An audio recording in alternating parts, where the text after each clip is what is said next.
Welcome to the Startup Grind. Welcome guys, so today is going to be only in English. Afterwards, the networking part you can decide in English or in Romanian. So hi, my name is Stefan and I'm the chapter director of Startup Grind Cluj Napoca. And welcome to the second event of Startup Grind here in Cluj.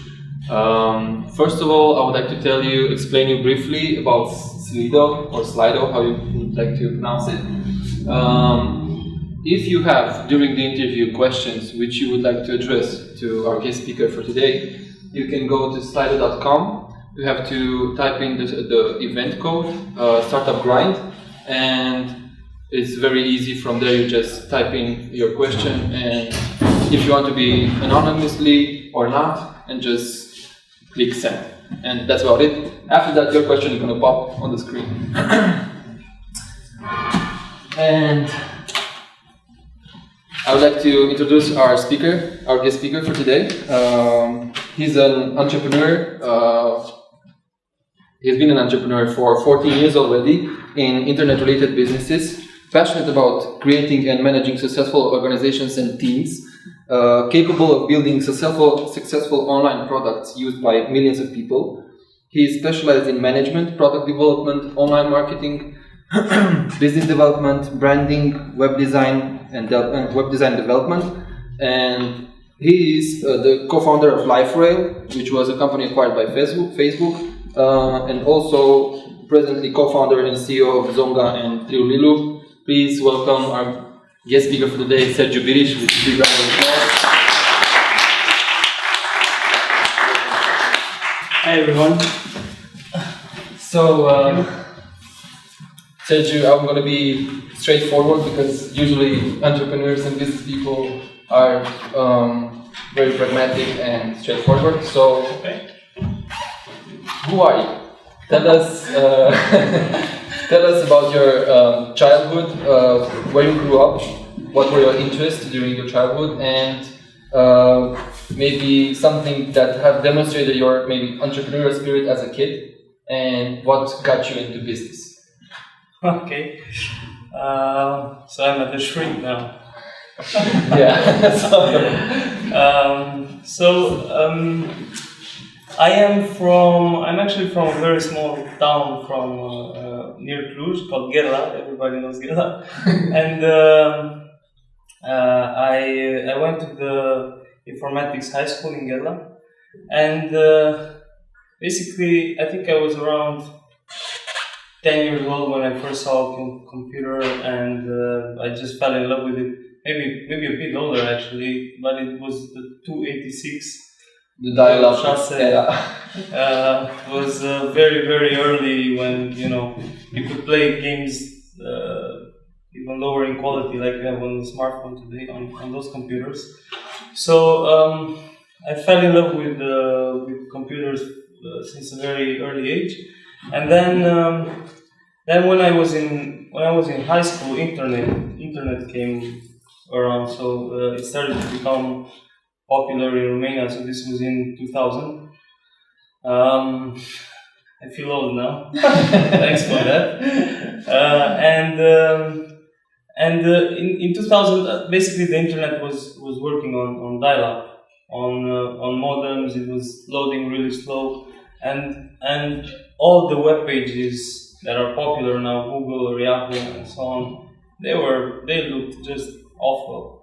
But it was exciting because you had access to all this information. So it was very exciting for me to learn how to build websites.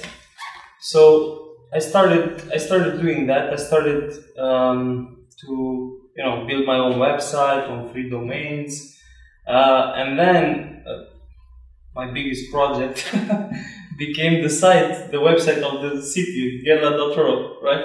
So I took that over and I started building the website alone, without any funding, without anything, just worked on it.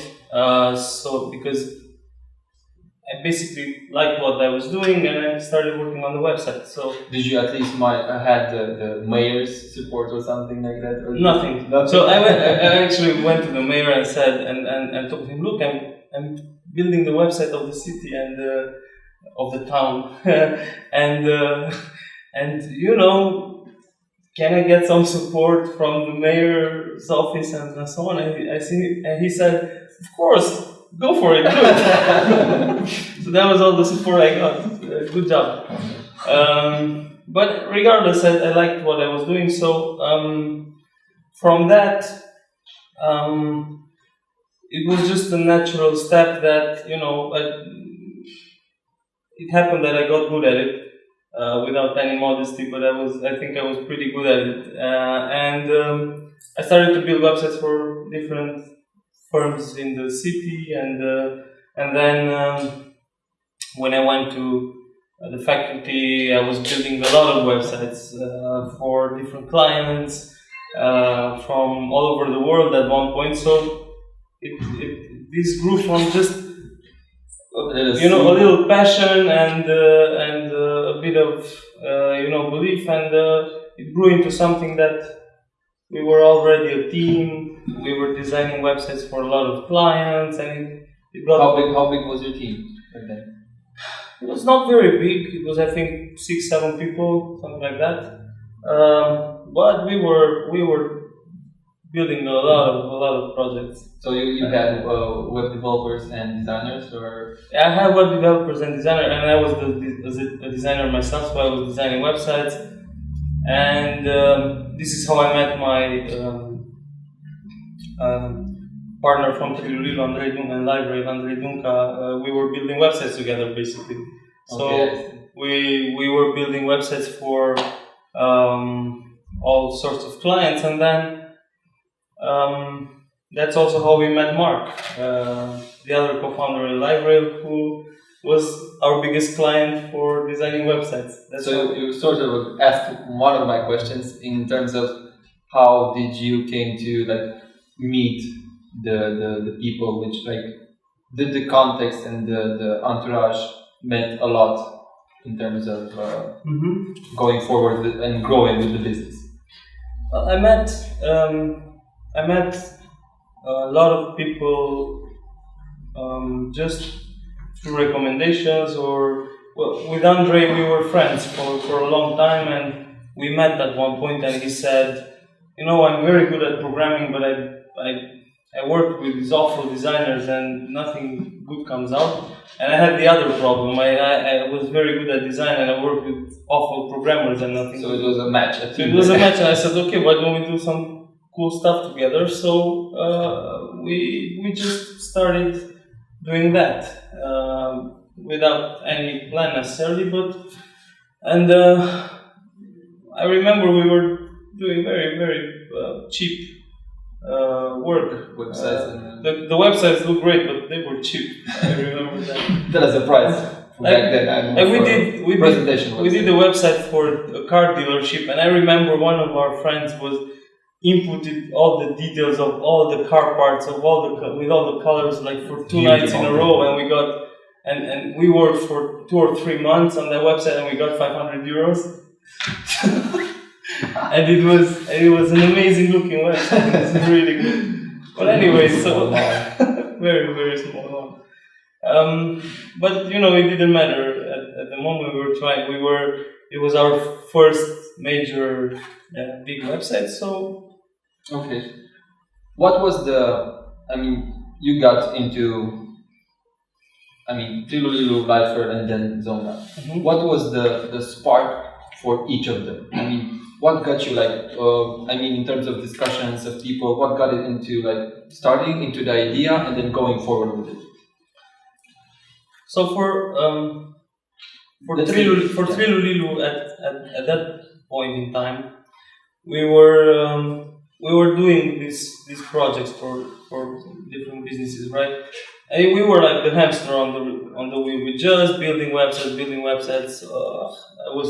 I was getting sick and tired of changing the color of the button and I was getting tired of clients basically. So Andrei didn't get rid of them. and Andrei was feeling the same, and we said, well, why don't we? We're good enough. Why don't we just put our minds together and we build a product of our own? So we started brainstorming on a few ideas, and Trilulilu was one of them. Obviously, it was not called Trilulilu when we brainstormed it, but we said, "Oh, this thing with YouTube is going well. We could do something in Romania, like focused on the Romanian market, and build it. Make video sharing, images and audio. Why should we only have video?" And we said, okay, that could work. Let's do it. And we started to work on the product. If you think about what everybody's telling you these days, that you have to do an MVP and you have to do that and you have to think about the market and things like that. We were so young and so naive that we just we thought this could work. Let's just do it, and we did it, and it worked.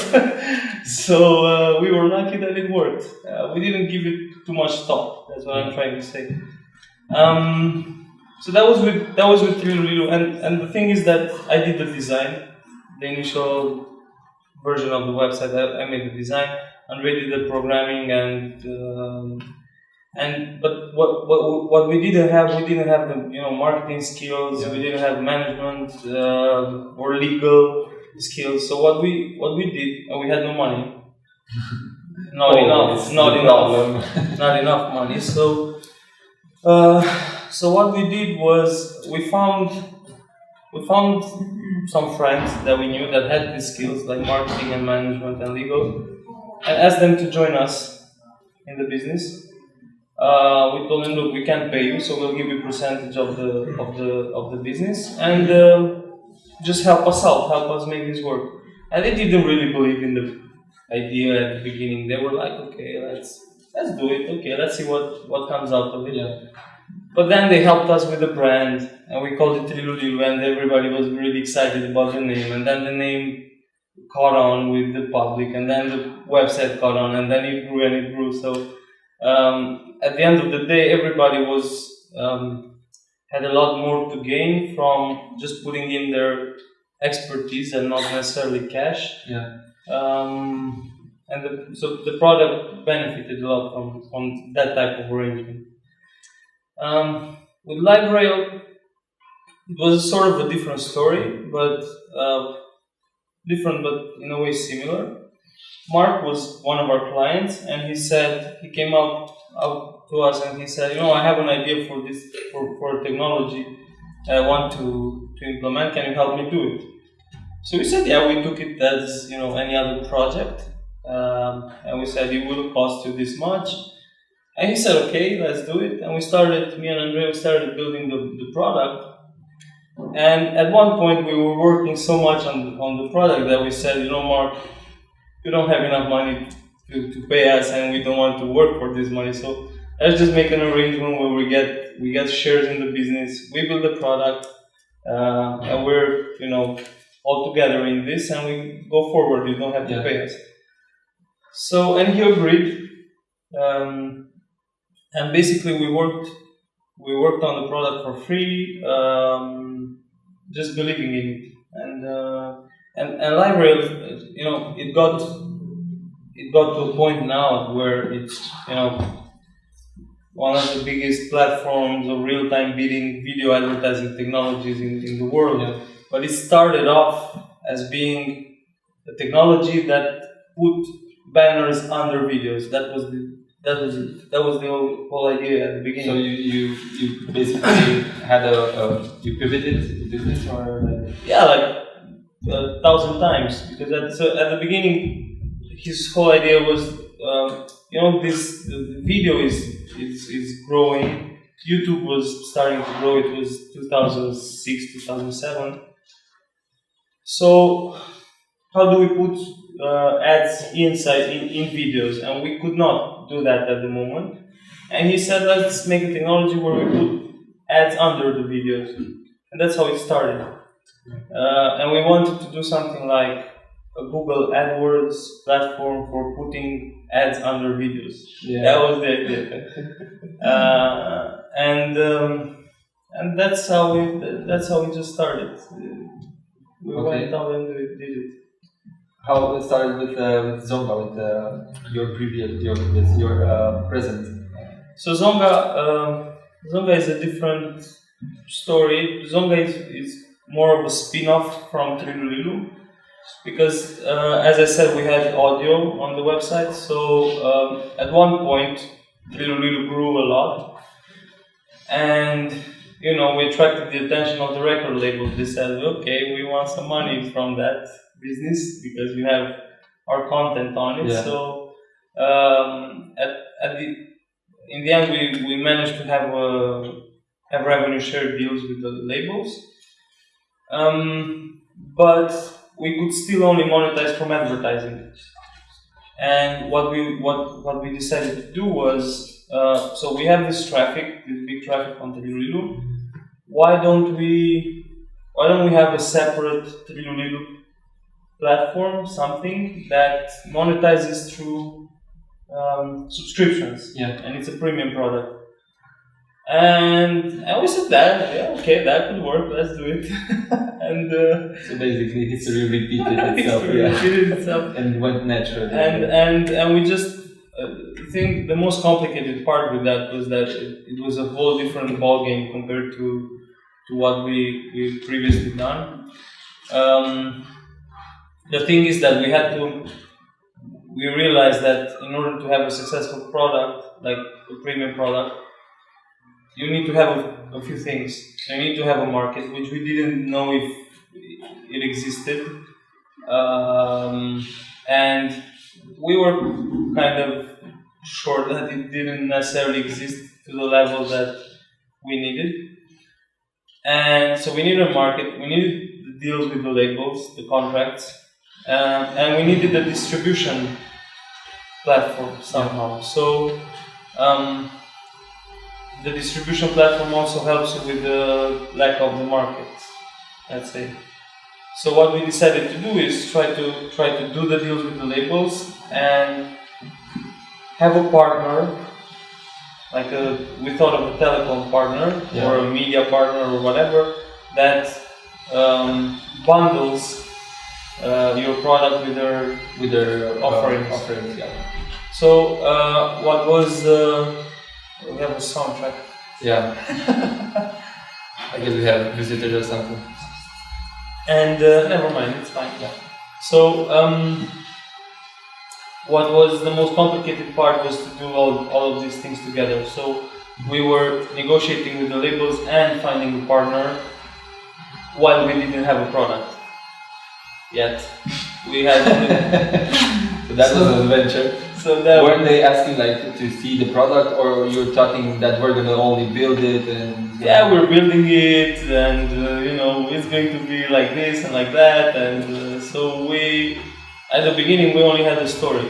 So with the labels at least we only had the story that we're the biggest entertainment website in Romania and we are building this thing, so we need the rights. So you said that we already have one success story, or exactly. So we were counting on that, and to the telco partner, we the same. We started off with a presentation. We just showed them like a PowerPoint, which was a very smart PowerPoint. I will tell you how we did that. I'll share you a secret. Okay. And we showed them, this is what we're building, and we will be live by then. So we want to be the exclusive partner for it. Yeah. So the way we did the presentation with the telco partner was because we didn't know if they would want to do a deal with us, right? So what we did was we had a lot of traffic on Trilulilu, so we did a survey on the website and put some very nice questions. We knew how to wrap them, and basically from that survey we found out the market share of the telco partner. We found out where they were strong, where they were weak. We found out basically everything about their business from a survey that we did to our existing traffic. So when we went to the presentation with the CEO of the company, we showed them the presentation, we showed them, okay, so we know these things about you. we know that you are good there, you're weak there, and we have this product which will help you with this thing. And they were like, wow, really? And they said they looked at the numbers and we were only 3% plus or minus, so we were we were there. That's so, close. yeah, so that was a good idea that we did. My next question would be, what do you think? Like, how easy is to start a company now in comparison with when you started the company? Well, starting it is definitely a lot easier in terms of bureaucracy and things like that. I don't know about the next step though, meaning that it's a lot more competitive than it was before. That's for sure. It's a lot different than it used to be, because when we started, you only had to focus on the website. Now you have to focus on the website, on the mobile website, on the apps, on the channels, on everything. Yeah. Because and probably first you have to focus on the mobile part. So that changed. The market changed a lot. It's a mobile first world now, and let me tell you, it's really complicated for a company that started back then to switch the focus on becoming a mobile first company, and that's a tricky part. So it's complicated now, it's more complicated now, but you also have a lot more resources at hand to work with. I mean, you have accelerators, you have startup programs, you have conferences, you have access to so much information which back then you didn't. I remember that to test our idea if Trill would work out or not, I went to a conference, and the only thing I could find out was that the advertising market in Romania, the online advertising market in Romania at that point was 5 million euros in total. So what year was this? 2006, in November. And I said, wow, 5 million euros, that's a lot of money, let's go for that market. Of course, now it's 50 million euros, and it's still small, but we didn't care. We thought it was big, but that's all there was not much other information that we had. Now you receive this information in an email. They're sending books for free. It's easier to have access to. Yeah.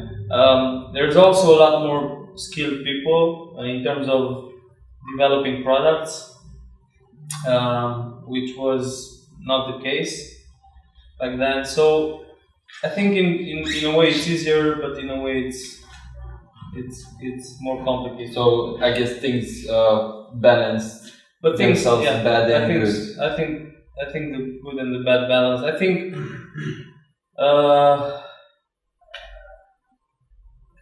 it's more exciting now to start building products than you have a market. You can go international really quickly. You have so many monetization opportunities for any product that you build. You have, people are already with their smartphone in their hands, so you have the distribution platform, the target and everything. Yeah. So I think in a way it's easier and more dynamic, but you can also be successful faster, but you can also fail faster, which is not bad. You don't lose so much time. So I think it's a lot more exciting now. Cool. My next question is: you were first in the market. I mean, nationally in Romania with Trill, and I guess so. And yeah, there were a few other products back then, but let's say on exactly our concept, which went really exclusive and big. Yeah. And with Zonga as well. Yes. What do you think how much does it matter to be first in the market, based on your experience? Well, it doesn't matter if you're the first one that launched. It matters if you're the first one that's relevant. I mean, I remember that when we launched, there were 2, 3, 4 other products that launched sort of at the same time. So I met somebody a few months ago, and they said, "Ah, we launched before you, and you were saying that you were first." Okay, so maybe you launched like 2 weeks before us. Okay, does it matter 7 years afterwards? Who's left? You know. So I think the most important thing is to actually be the most relevant in the market and be the first in terms of customers, revenue. Be the first in the market, not the first to launch. That's the most important thing. Okay, cool. My next question will be regarding LifeRail. I've searched for this information and found little, but I'm going to ask you if LifeRail was funded. I mean, with money, and what were the, let's say, key milestones to get there? I mean, was it hard? Were you searching for it? Was it somebody came to you and found it interesting and said, "Let's invest in it and let's get it bigger"? So the story with LifeRail goes like this. After we launched it. I think at the same time with Teluru, sort of a very small difference.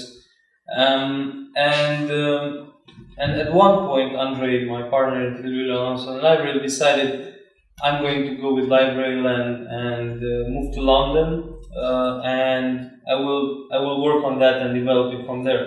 Which made me really upset because I needed him on Teluru because we were very compatible in terms of I was the one who's always really excited, let's do that, and he was the one who opened the Excel and tested my sample and no, it's not gonna work.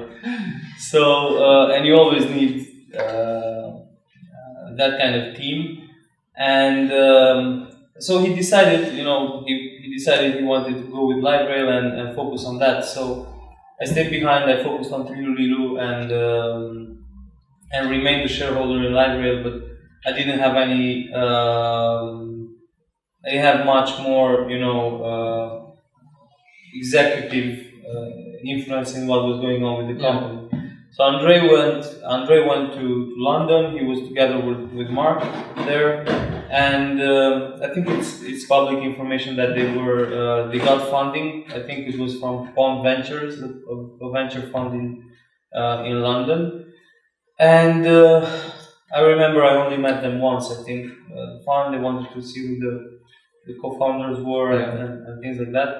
But they started small with small investments, and then Andre decided to and Mark decided to go to Silicon Valley to take it to the next level, basically. So, but I think only this fund invested until the exit. So it was small funding in terms of how big the company grew. Because at the end of the day, LifeRail became really profitable, and it was a very, very big company in terms of revenue and over 140 employees in 5 countries. So it really became really a profitable, good business. Sustainable business. So it didn't necessarily need any more funding. Yeah. And now you mentioned it until the co-founders sold LifeRail to Facebook. How, after the exit, how does the world look when you sold the company, made an exit out of one for you? I think it looks pretty good. I mean, in terms of do you have more possibilities now to maybe invest in other companies, maybe becoming a business angel, or have you thought maybe becoming venture capitalist? I don't know, maybe. Not that. It's obviously different. I think that people are very curious about numbers and things like that. But I think what's important is that what I have to do with my businesses currently, and I don't care so much about other things. Yeah. But at the same time, I'm open to investing in entrepreneurs that have good ideas that can show, that can bring value, and that can. So you're open to suggestions and discussions. Yes. Coming back to your business, to Zonga, let's take a hypothesis in terms of Spotify comes with an offer of acquiring Zonga. Yes or no, your comments? I got that question a lot about Lilu if YouTube comes with an offer. I mean, all the options are always on the table with everything. So I will never say no to something just like that. I will never say yes to something just like that. It's always a discussion. It's always an open discussion, and obviously, we're flexible in terms of. So there is place for discussions. Well, obviously. So you've been involved until now in several processes of product development. What do you think now on the local ecosystem? I mean tech. What do you think in terms of in terms of product owners, managers? Do you think we have enough? Do you think we need more? Do they have to be much more skilled? Like, what's your feel on that? My feel on that is that there's definitely a need for good product managers and product owners. For us internally, it was a pretty complicated process to get to working with Scrum and having a separate product manager so that I don't have to do that anymore. Yeah. And who implemented the process, who started to work to do agile, and I felt that there's a need for skilled people like that. So I think it's an area where a lot of if you're funding a company, I think it's good to focus a lot on the product side. Okay, cool. So basically, we do need good product. Give me your best and your worst business decision. Okay.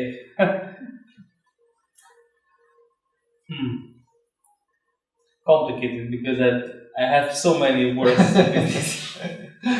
I think that those are the most resourceful. In which we learn the most. So. Well, you do learn from the good ones also. So I wouldn't say that. With business decisions, it's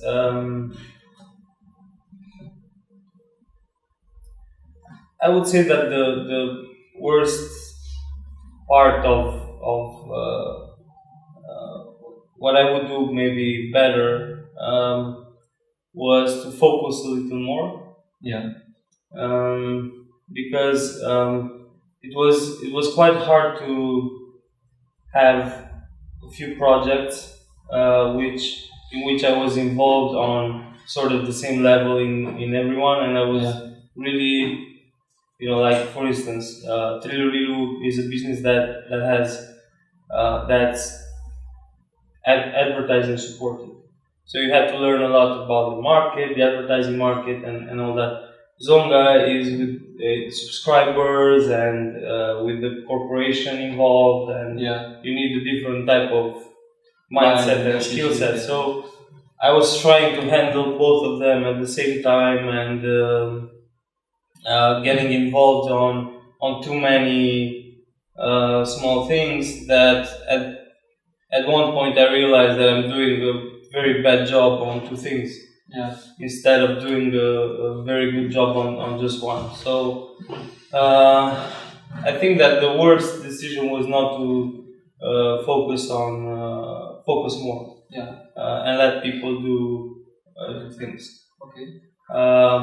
And then the best decision was when I got people to do things. I think the moment that I assigned responsibility to more people was a big change. At one point, I got to a point where I couldn't tell the product manager what to do next, so I would just come up with ideas and try to convince him to do things. So, and then that's when I realized that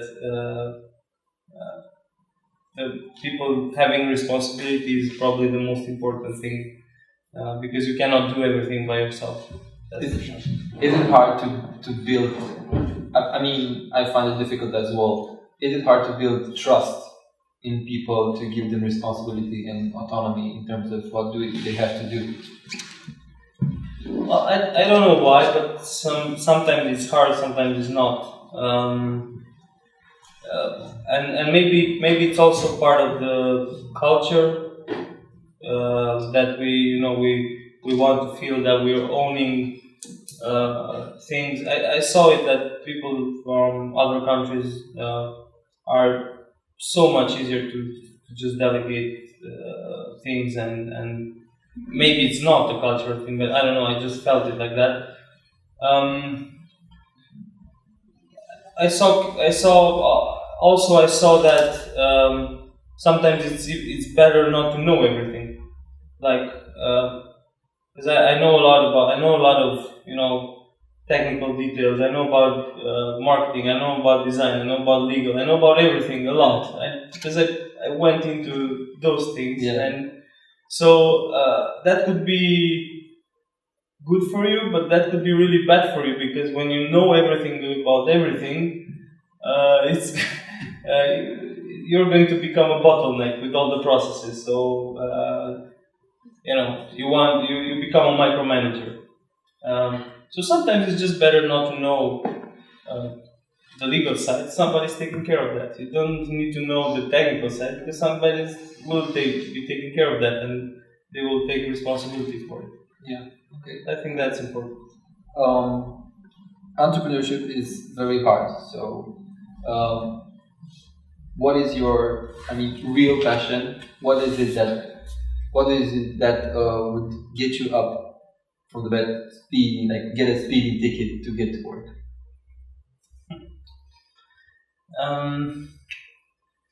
Well, entrepreneurship is indeed it's hard, and you need passion to do it, because otherwise you're going to ask yourself too many times, why am I doing this? So I think for me, what's sort of one of the most important things is to feel that I'm contributing somehow, that I'm really doing something with value, not just, because you can have a few types of businesses. You can have a lifestyle business, which gives you enough money to survive from one month or the other, or not necessarily, but you have enough money just to live well.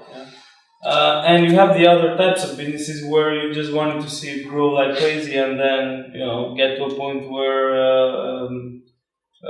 it's so big that maybe you sell it, or I don't know. That's also a strategy.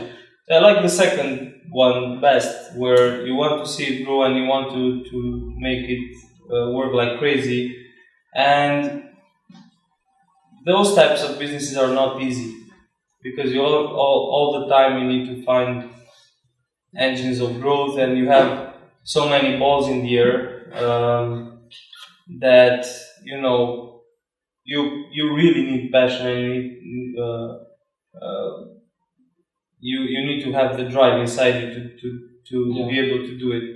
So I think that when I see growth, when I see wins, I think that's when I feel that very enthusiastic about the businesses, and then that's what and then when you see it going down, or it has problems, or things like that, that's when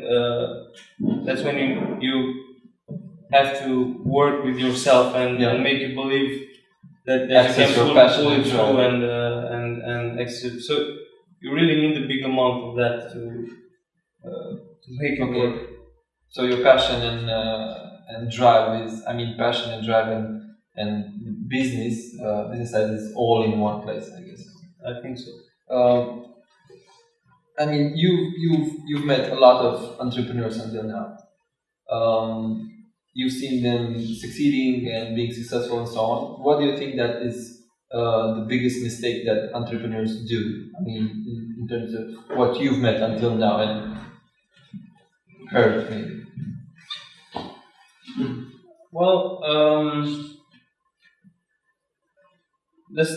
what successful entrepreneurs have, which is a trait that you can see it in all of them, is perseverance.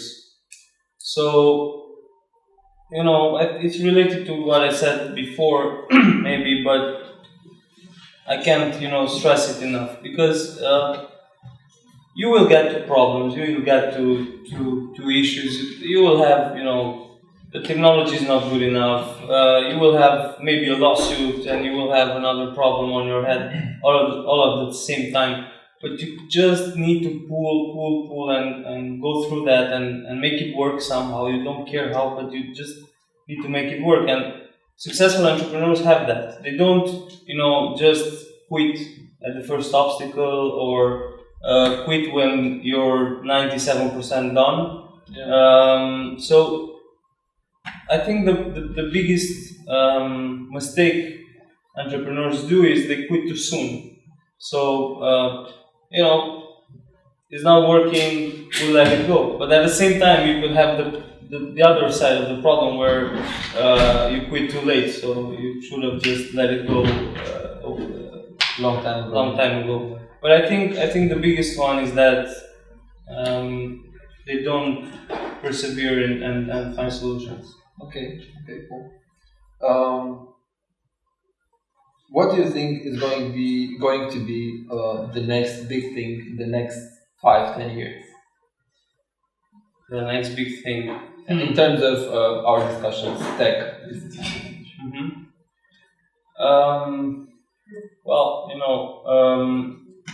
I think the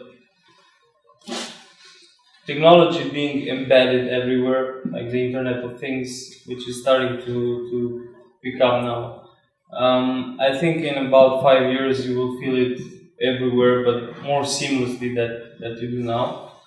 So it's probably going to give the internet a lot more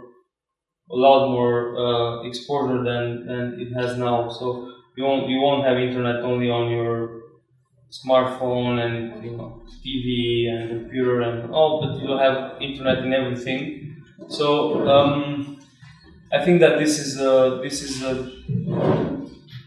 the next thing that's going to give growth to the internet. Okay, cool. Now, knowing what you know now, if you would start again, what would you do differently? Well, that's always a tough question, because I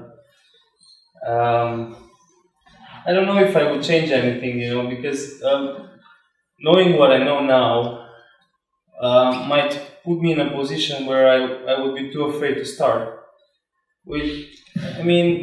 Back then, everybody tells you now that you have to test your assumptions and you have to go with all the process and you have to go through all those steps and maybe, if your assumptions are tested and they work, you will start and then build on that.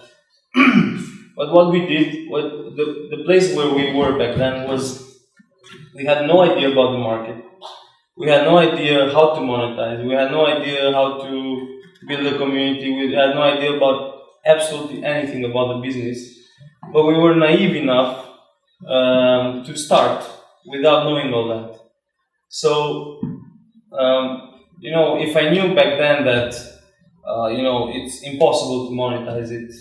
It took us 6 to 8 months just to make the first money from advertising, because the project was called Trilulilu and it was not serious enough. That's the reason.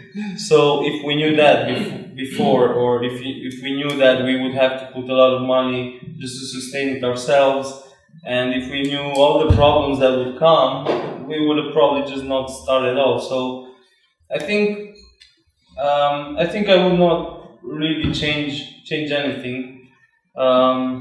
It was an amazing opportunity to learn a lot of things. Hitting your head with mistakes and solving them is the best, best way to learn. So I think I'm fine. I think I would not change anything.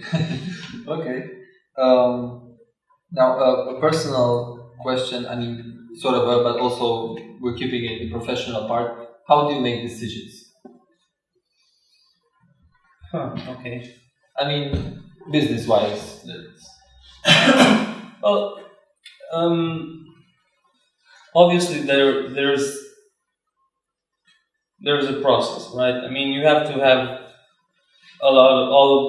as much information as you can related to the decision you're taking, right? But sometimes data is not enough. So you're in the point where you have to take the decision: are you doing this or you're not doing this, or what are you doing next? Because this is all the data we have. This is everything that you could gather at this moment. So what do you do next? So what I learned to do is, try to discuss openly with people around me who are not necessarily in the business. So even my wife, for instance, I'm telling her, I have this problem, I have this issue, and trying to find a way to solve it. And you would be surprised that somebody who has no idea about your business comes up with a solution to your dilemma. Yeah. So a lot of the times I got feedback from friends who work in totally different fields, or from my wife, about a business decision, and it was so clear that I was surprised. So talking a lot with friends, and then you get to that point where you have to take the decision. You don't know if it's good or bad. After experience, you learn how to listen to your gut. Yeah, exactly. And you follow your intuition, and it usually works. For me, it worked a lot of times. Okay, cool. So gut feeling, I think. Open questions and getting outside the box. A lot of the people are not fans of gut feeling decisions, but at one point, you're this way or that way. What do you do without any data? So you just have to take it, and usually your intuition will tell you if it's good or bad, and if you didn't take the good decision, you will learn, and next time you'll do better. It worked for me.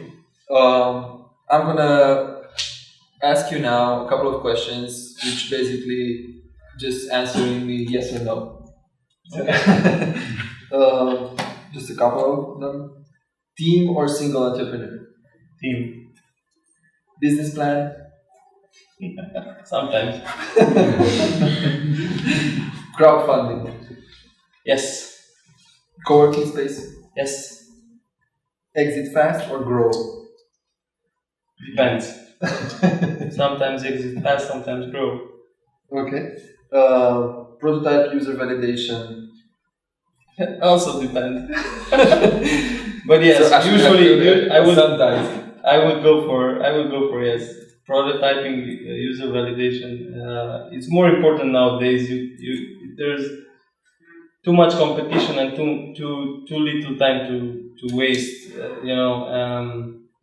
So you want to have a better understanding if you're doing the right thing or not. So prototyping and user validation are so simple things to do, and yes. Okay. China or US?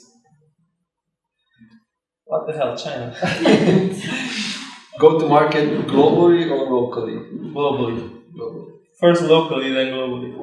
Or maybe just globally. iOS or Android? Both of them. I'm with iOS, but Android is pretty big, and but it's also giving us a lot of headaches with fragmentation. Based on the context. So I like iOS better, but Okay. Museum or rock concert? raw concert. Favorite book? Favorite book? There's a book written by Ben Horowitz. I think it's called the Hard Thing About Hard Things. Yeah, exactly. So I think it's a really good book. If you're in tech, it's a good book to read. Okay, cool. Silicon Valley or Cluj? Well, I would say Silicon Valley. Silicon Valley. I think you should all aim for Silicon Valley, especially if you're not married and have 2 kids yet. But if you have 2 kids and you're married, just stay in Cluj and figure it out. Okay. We're gonna take now the questions because I've seen it with the. We're gonna go with the first question, which has the most votes. And do you offer support for new startups? If yes, how? This is a question from the audience. Yeah, well, I try to offer support as much as I can, as the time allows, of course. So until now, I didn't get into any programs or mentorship or anything. I think just a couple a while back. But usually, if I get an email or a message, I try to respond as quickly as possible with that. It's really hard to get. It's really hard to help everybody. So I think that's understood. You cannot, even though I would love to. Yeah. Time doesn't allow you to help everybody. Especially, for instance, I get a lot of invites in the weekends to help out, and weekends are for me family time, and it's really hard for me to detach from that and go to. But if I get a message, if I see there is a nice project which I would add value to, because you cannot add value to everything. Yeah. Sure, I would be interested to offer. Do you get a lot of questions or like? Yes. Do you receive a lot of emails? Yes. Yeah. Can you give us a number? For example, I don't know. There's a few a week. A few or more a week, and sometimes maybe not. But the thing is that in some cases you don't have the experience to help out. Like I'm more into the entertainment side, where video, music, games. I don't know, but I don't have experience with politics. I don't know. Other segments like women's lifestyle magazine. I have no idea about that. So I can't add value to those things. Okay, cool. How did being involved in a fast-growing startup influence your personal life?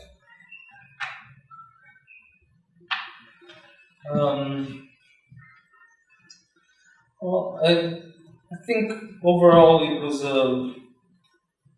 I think overall it's exciting and it's a fun ride. It's what I think about is that I'm in the place where I want to be, and nobody's forcing me to do this. So in my personal life, I managed to help out friends and talk to friends and help them, with my experience. It's obviously hard with having a family and also running 1-2 businesses. Yeah. And it requires, even though when I was younger I wasn't very disciplined, so I would be all over the place, I would not care about time and things like that.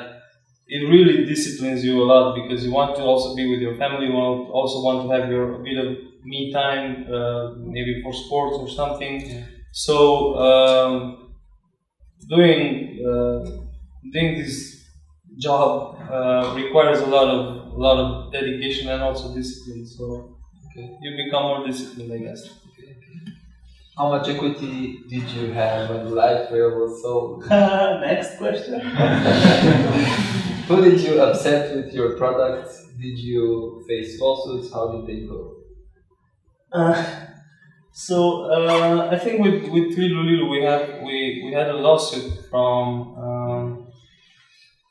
Well, it's not we didn't get to court, but we were threatened with a lawsuit from the Music Industry Association.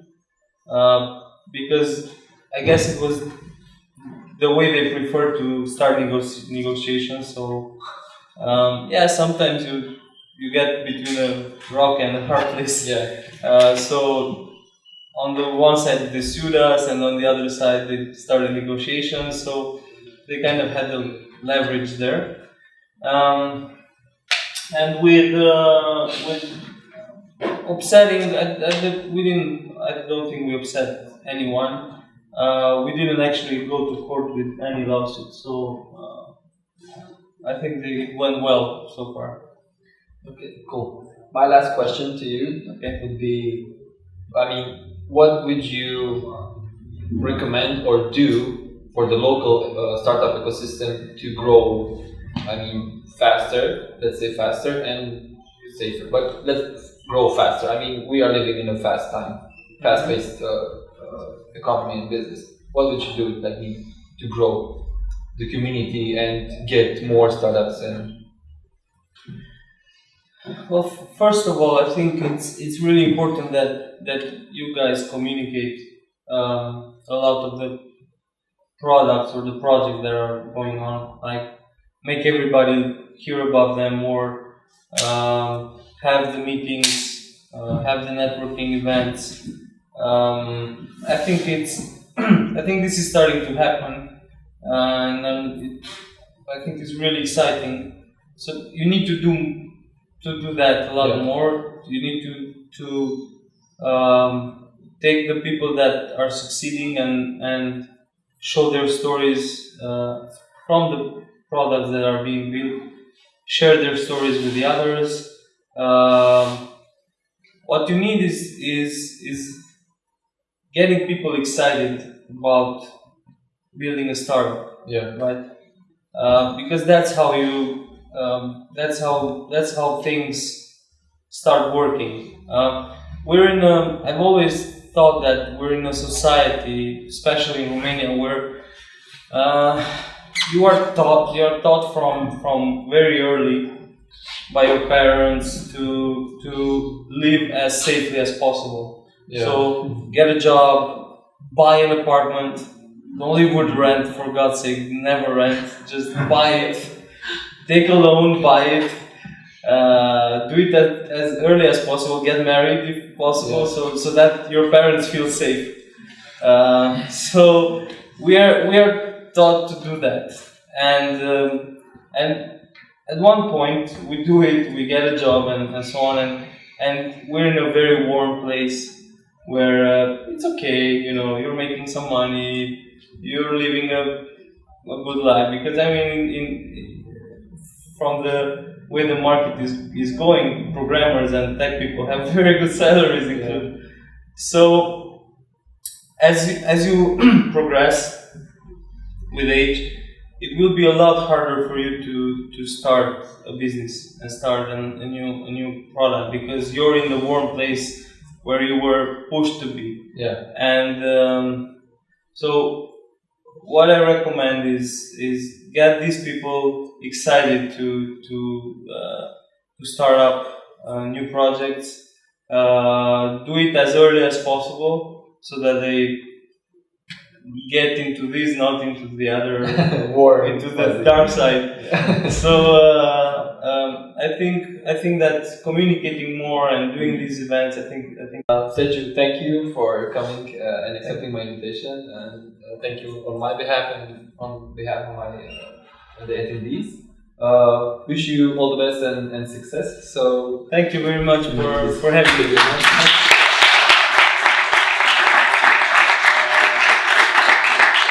Everybody, if you would like just to stay and mingle, there's beer and drinks and coffee and tea, so feel free to join. Thank you everybody for joining. Keep in touch, like our Facebook page, Startup Grind Cluj Napoca, and even maybe give us a review or something if it's positive, of course. Thanks. Thank you.